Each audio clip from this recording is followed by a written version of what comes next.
L'affaire de Colares, aussi connue sous le nom de Opération Prato, est l'un des épisodes ufologiques les plus troublants et les mieux documentés du Brésil.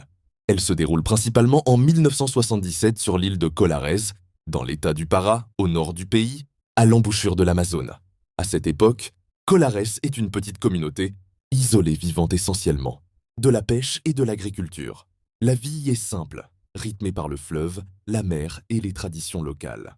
Mais à partir de l'été 1967, les habitants commencent à rapporter des phénomènes étranges dans le ciel nocturne. Tout débute par l'observation de lumières inhabituelles.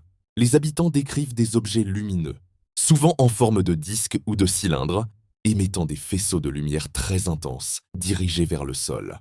Ces lumières sont rapidement surnommées Chupa Chupa par la population locale, un terme populaire signifiant sus, car de nombreuses victimes affirment que ces rayons semblaient leur aspirer le sang ou l'énergie. Selon les témoignages, les objets apparaissaient surtout la nuit, parfois au crépuscule, se déplaçant silencieusement ou avec un léger bourdonnement. Ils pouvaient rester immobiles dans les airs, puis partir à grande vitesse. Très vite, la peur s'installe. Des dizaines d'habitants affirment avoir été attaqués par des faisceaux lumineux. Les victimes décrivent une paralysie soudaine, une sensation de chaleur intense, puis une douleur localisée, souvent au niveau du thorax ou du cou. Certaines présentent ensuite des marques sur la peau, comparées à de petites brûlures ou à des perforations. Plusieurs personnes souffrent d'anémie inexpliquée après ces incidents, ce qui alimente encore davantage la rumeur selon laquelle les lumières sucent le sang. Des femmes, des hommes et même des adolescents déclarent avoir été ciblés. Des témoignages font également état d'états de faiblesse prolongée, de vertige et de fatigue extrême après les attaques. Face à la panique grandissante et à l'ampleur des récits, les autorités locales sollicitent l'aide du gouvernement brésilien.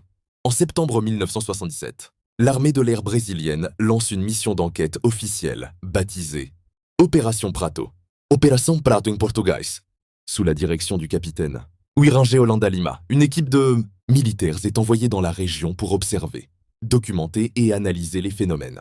Leur mission consiste à recueillir des témoignages, prendre des photographies, réaliser des croquis et tenter d'identifier l'origine des lumières.